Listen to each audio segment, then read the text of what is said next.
Bonjour Francky. Bonjour.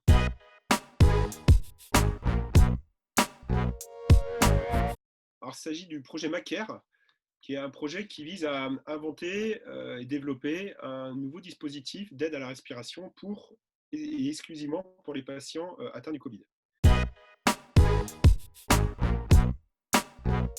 Donc, c'est un projet qui est particulier puisqu'il est né en fait d'une initiative entrepreneuriale des entrepreneurs nantais qui se sont dit on a l'énergie, on a l'envie, on a les compétences pour pouvoir contribuer. Et suite au discours du président, ils sont venus, ils se sont tournés vers l'université, les chercheurs, en particulier le CHU aussi, pour se dire on a envie de vous aider et de simplifier ce qui est aujourd'hui un respirateur. Et ils ont voulu faire un projet d'intérêt général, open source, et en allant justement se faire rencontrer des chercheurs disciplinaires qui n'avaient pas l'habitude de travailler ensemble.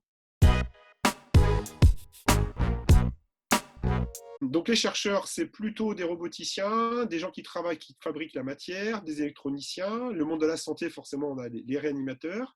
On a Pierre-Antoine Gouraud, que je souhaite vraiment en fait souligner son travail, puisque c'est un généticien, mais qui a vraiment ouvert toutes les portes et qui s'est spécialisé dans la réanimation. Donc les ouvertures des chercheurs vers le CHU, vers l'université, les laboratoires électroniques et informatiques et sciences des matériaux.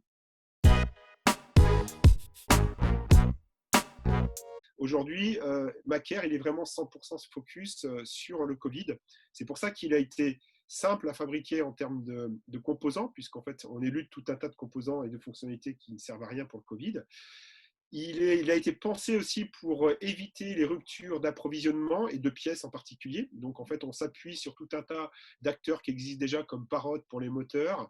Et puis, il a surtout été pensé open source, de façon à contribuer justement au bien de l'humanité et faire en sorte que tout à chacun puisse éventuellement s'approprier des codes et surtout d'avoir le protocole d'assemblage qui est un peu particulier.